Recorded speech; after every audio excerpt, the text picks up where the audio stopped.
सो दोस्तों welcome to money stalkers. तो ये वीडियो के अंदर हम लोग बात करेंगे मल्टीपल स्टॉक्स के बारे में। तो चलिए सबसे पहले हम लोग बात करेंगे इन्फोसिस के बारे में। तो बेसिकली आज के दिन हमें इन्फोसिस के अंदर 1% तक की गिरावट हमें नजर आया एंड ऑलमोस्ट 1476 रुपीज़ के आसपास हमें क्लोजिंग नजर आया। बेसिकली दो बड़े अपडेट्स की वजह से हमें कंपनी के अंदर गिरावट दोस्तों नजर आया है। ऐसे बीच बीच में जो हादसे हमें नजर आते हैं उन हादसों की वजह से ही हमें कंपनीज के अंदर प्रॉब्लम फेस करना पड़ता है। इन्फोसिस के अंदर भी हमें कोई खबर है और विप्रो के अंदर भी कोई खबर है। तो देखिएगा सबसे पहले अपडेट्स की अगर बात की जाए तो आज के दिन क्यों हमें गिरावट नजर आया उसके पीछे का एक बड़ा कारण है क्योंकि मार्केट आज के दिन का अगर आप मार्केट ऑब्जर्व करेंगे तो बहुत ही बड़ा हमें मार्केट के अंदर वॉलेटिलिटी नजर आई। यानी कि जब जब मार्केट दोस्तों वॉलेटिल रहता है ना, दूसरे सेक्टर का तो पता नहीं लेकिन आईटी सेक्टर के अंदर उसका इम्पैक्ट तो हमें नज़र आ ही जाता है या फिर मैक्सिमम सेक्टर के अंदर हमें नेगेटिविटी नज़र आती है। कहीं ना कहीं इस रीजंस की वजह से हमें कंपनी के अंदर एक तो डिप्स नज़र आया होगा या फिर जो सेकेंड हमें जो रीजन्स नज़र आया है ये जो रीज़न है 8 घंटे पहले ये नज़र आ रहा है। देखिएगा 8 घंटे पहले की खबर मैं आपके साथ शेयर कर रहा हूँ। जैसे कि हर एक कंपनी के अलग अलग तरीके से पोस्ट होते हैं, अलग अलग तरीके से लोग हमें काम करते हैं। वैसे ही इन्फोसिस के अंदर जो सीएफओ है, चीफ फाइनेंशियल ऑफिसर, जिनका नाम है नीलांजन रॉय, इनके द्वारा हमें रेजिग्नेशन नज़र आया। यानी कि डायरेक्टली रेजिग्नेशन दोस्तों इन्होंने किया, कंपनी को छोड़ दिया।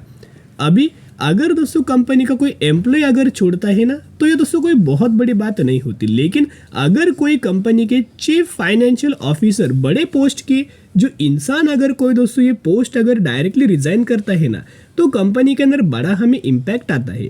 तो कहीं ना कहीं सरप्राइज रेजिग्नेशन हमें नीलांजन रॉय के द्वारा हमें दिया गया है, सीएफओ के द्वारा हमें दिया गया है।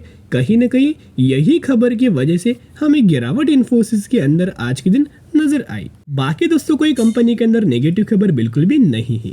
बाकी आपको सभी को पता होगा कि इन्फोसिस हो विप्रो हो दोनों कंपनी हमें आईटी सेक्टर से बिलोंग करता है। अभी आप देख रहे हैं कि मार्केट टॉप पॉइंट हाई के ऊपर हाई अपना क्रिएट किए जा रहा है, रैली के ऊपर रैली हमें मार्केट के अंदर आ रही है। लेकिन अगर आप बाकी सेक्टर से आईटी सेक्टर का अगर आप कंपेयर करेंगे तो आईटी सेक्टर के अंदर अभी तक हमें कोई रिकवरी नजर नहीं आई। उसके पीछे का सबसे पहला रीजन है बैंकिंग फाइनेंशियल सर्विसेज, जो कि इन्फोसिस विप्रो और टीसीएस ये जो कंपनी काम करता है ना, इनका मैक्सिमम रेवेन्यू सोर्स यही से आता है। फॉर एग्जाम्पल पकड़ लीजिएगा कि अगर इन्फोसिस 100% अगर अपना रेवेन्यू जनरेट करता है ना, उसमें से 35 से लेके 40% तक का रेवेन्यू इनका कहाँ से आता है? बैंकिंग फाइनेंशियल सर्विसेज से आता है। और करंटली बैंकिंग फाइनेंशियल सर्विसेज के अंदर हमें थोड़े बहुत प्रॉब्लम्स नज़र आए हैं। पहले जितना प्रॉब्लम था ना उतना हमें प्रॉब्लम तो नहीं है, वो बहुत ही पहले ज़्यादा प्रॉब्लम था। अभी वो प्रॉब्लम धीरे धीरे करके हमें सॉल्व हो रहा है और जैसे कि धीरे धीरे करके प्रॉब्लम दोस्तों सॉल्व होगा उस तरीके से आपको आईटी सेक्टर के अंदर यानी कि विप्रो, इन्फोसिस, टीसीएस, एचसीएल, इन सारी कंपनीज के अंदर रैली भी नज़र आएगी। अभी देखना इन कंपनीज के अंदर बड़े बड़े आईटी सेक्टर की कंपनीज के अंदर लार्ज कैप कैटेगरी वाली कंपनीज के अंदर हमें जो पब्लिक होता है ना उनके पास अभी बिल्कुल भी पेशेंस नहीं बचा है। जो लोग 2020 से पहले यानी कि कोविड से पहले जो लोग स्टॉक मार्केट के अंदर थे और जिन लोगों ने तब से इन्फोसिस, विप्रो, टीसीएस को बाइंग करके रखा है वही इन कंपनी को होल्ड कर पा रहे हैं। जो लोग 2020 या फिर 2020 के बाद यानी कि 2021 पकड़ लीजिएगा, 2022 पकड़ लीजिएगा और करंटली 2023 पकड़ लीजिएगा, जो लोग 2020, 21 और 22 से आए हुए हैं स्टॉक मार्केट के अंदर जुड़ा हुआ है, उन लोगों के पास बिल्कुल भी पेशेंस नहीं है और करंटली वही लोग इन कंपनीज के अंदर माल बेच रहे हैं।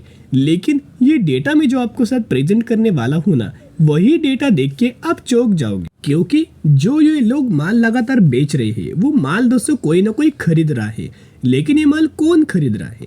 मैं आपके साथ म्यूचुअल फंड्स का डेटा शेयर करना चाहूँगा, जहां अगर आप नवंबर महीने का डेटा देखोगे तो 50 म्यूचुअल फंड्स की बाइंग एंड 31 म्यूचुअल फंड्स की सेलिंग हमें इन्फोसिस के अंदर नजर आ रही है, जिसके द्वारा लगातार कंसिस्टेंटली बेसिस के ऊपर म्यूचुअल फंड्स लगातार दोस्तों पब्लिक से माल खरीदारी कर रहे हैं ताकि उनको सबसे ज़्यादा बेनिफिट्स मिल सके। और म्यूचुअल फंड्स के पोर्टफोलियोज के अंदर अब जाके अगर देखोगे तो सबसे ज़्यादा जो म्यूचुअल फंड्स ने वेटेज दिया है ना उसके अंदर बहुत बड़ा माल इन्वेस्ट करने जो इन्होंने बहुत बड़ा माल इन्वेस्ट किया है ना, वो कौन सी कंपनी के अंदर किया है। सबसे पहला नाम आता है इन्फोसिस का। इन्फोसिस के अंदर ही बड़े बड़े इन्वेस्टमेंट इन्होंने दोस्तों किया हुआ है। फिर अगर आप आज के दिन का डिलीवरी बेस पैटर्न देखोगे तो 62% तक की डिलीवरी नज़र आ रही है। यानी कि जो आपको दिसंबर महीने का डेटा, नवंबर महीने का डेटा दिसंबर महीने के अंदर आएगा, तब आपको लोगों को पता चलेगा कि जो हमें म्यूचुअल फंड्स लगातार दोस्तों खरीदारी कर रहे हैं। और यहाँ जो आपको डिलीवरीज हर एक दिन का मैं आपके साथ जो शो करता रहता हूँ ना, ये डिलीवरीज के अंदर भी म्यूचुअल फंड्स, एफआईएस, डीआईएस लगातार दोस्तों निवेश कर रहे होंगे, क्योंकि इनको पता है कि आने वाले सालों में जब भी ये कंपनीज रिकवर करेगी तभी हमको अच्छे खासे बेनिफिट्स मिल पाएगा। तो बेसिकली इन्फोसिस के अंदर एआई बहुत बड़ा शानदार तरीके से इन्फोसिस एआई के अंदर दोस्तों इन्वेस्टमेंट कर रहा है, एआई के सर्विसेज प्रोवाइड कर रहा है, तो जिसके बेनिफिट्स कंपनी को मिलेगा। तो करंटली दोस्तों आपको थोड़ा बहुत टाइम लग सकता है, थोड़ा बहुत पेशेंस आपको दिखाना पड़ेगा, लेकिन कंपनी के अंदर होल्ड करना 1 डेढ़ 2 सालों में आपको बहुत अच्छे खासा कंपनी परफॉर्म करके दे सकता है। और इन्फोसिस के अंदर 1950 रुपए तक का लेवल्स टारगेट्स हमें ब्रोकरेज फर्म के द्वारा दिया गया है। अभी हम बात करेंगे विप्रो के बारे में। तो विप्रो का अगर आप आज के दिन का परफॉर्मेंस देखोगे तो मॉर्निंग के अंदर ऑलमोस्ट हमें कंपनी के अंदर अच्छी खासी रैली नजर आ रही थी। 2 से 2.5% की रैली हमें नजर आ रही थी। लेकिन उसके बाद जब सेकेंड हाफ के अंदर मार्केट के अंदर दोस्तों कमजोर नजर आई, गिरावट होने लगी, उस समय हमें इन्फोसिस के अंदर भी और विप्रो कंपनी के अंदर भी कमजोरी नजर आया। लेकिन हमें फिर भी विप्रो कंपनी के अंदर पॉजिटिविटी के ही अंदर दोस्तों क्लोजिंग नजर आया, कोई नेगेटिव क्लोजिंग बिल्कुल भी नजर नहीं आया। अभी आप देखोगे तो जब जब दोस्तों विप्रो के अंदर हमें तेजी आता है ना, मॉर्गन स्टैनली के द्वारा या फिर अलग अलग ब्रोकरेज फर्म आते हैं, अपना अपना टारगेट नेगेटिव वे में दिया जाता है। यहाँ अगर आप कंपनी के अंदर देखोगे तो मॉर्गन स्टैनली ने विप्रो इस कंपनी के अंदर डाउनग्रेड दोस्तों टारगेट दिया गया है, नीचे का हमें लेवल्स का टारगेट दिया गया है। यानी कि दोस्तों इनका मानना है कि विप्रो ये कंपनी ऑलमोस्ट हमें जो करंटली 422 रुपए के आसपास जो ट्रेड कर रहे हैं, वो 370 रुपए का टारगेट उन्होंने दिया गया है, नीचे का टारगेट हमें दिया गया है। तो इसका दोस्तों बहुत बड़ी साजिश हमें करंट बेसिस के ऊपर चल रही है, ताकि विप्रो कंपनी आगे ना बढ़े, रिटेलर्स बिल्कुल भी पैसा ना कमाए। लेकिन मैं एक रिक्वेस्ट करना चाहूंगा, अगर दोस्तों कंपनी के अंदर गिरावट भी अगर नजर आती है ना, फिर भी इस कंपनी के अंदर सेलिंग मत करना, जुड़े रहना। और अगर नीचे लेवल्स के ऊपर कंपनी मिलता है तो बाय ऑन स्ट्रेटेजी अप्लाई करते रहना, क्योंकि म्यूचुअल फंड्स का डेटा अगर आप लगातार दोस्तों ऑब्जर्व करेंगे, ये डेटा शेयर करने का पीछे एक ही मोटिव है कि आपके अंदर कॉन्फिडेंस बिल्ड होना चाहिए, ताकि कॉन्फिडेंस के साथ कंपनी के अंदर होल्ड कर सके। देखिएगा, नवंबर महीने का डेटा विप्रो का शेयर करना चाहूंगा। 37 म्यूचुअल फंड्स की बाइंग एंड 9 म्यूचुअल फंड्स की सेलिंग नजर आ रही है। लगातार म्यूचुअल फंड्स बाइंग कर रहे हैं और पिछले 3 से 4 महीने से म्यूचुअल फंड्स लगातार दोस्तों खरीदारी हमें कर रहे हैं। देखिएगा, जुलाई महीने का डेटा अगर आप यहाँ देखोगे तो जुलाई महीने के अंदर खरीदारी किया, अगस्त महीने के अंदर खरीदारी किया, सितंबर महीने के अंदर भी खरीदारी और अक्टूबर महीने के अंदर भी खरीदारी, साथ में नवंबर महीने के अंदर भी खरीदारी हमें म्यूचुअल फंड्स के द्वारा विप्रो के अंदर किया गया है। और साथ में दोस्तों एक और डेटा अगर आप देखोगे, एफआईएस और डीआईएस का data. FIS consistently Wipro company के अंदर खरीदारी कर रहा है, और डीआईएस भी देखोगे तो डीआईएस के द्वारा भी खरीदारी नजर आया। और माल जो दोस्तों बेचा गया है ना, पब्लिक लगातार माल बेच रहा है, जो माल पब्लिक बेच रहा है वही माल एफआईएस और वही माल डीआईएस लगातार दोस्तों खरीदारी किया है।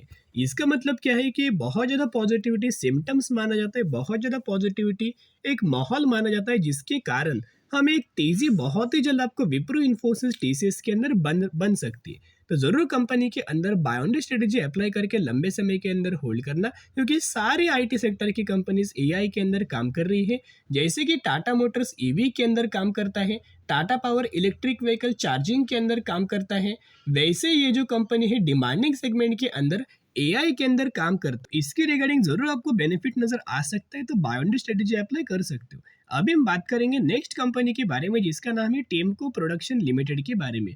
तो बेसिकली इस कंपनी की अगर बात की जाए तो इस कंपनी 11 से 12 रुपए के आसपास ट्रेड कर रहा है, बहुत ही छोटी कंपनी है। और यही कंपनी ने अनाउंस किया है 1:10 रेशियो का स्प्लिट। तो एक के बदले आपको 10 शेयर मिलने वाले हैं, लेकिन निवेश करने से पहले स्टडी करना, एनालिसिस करना।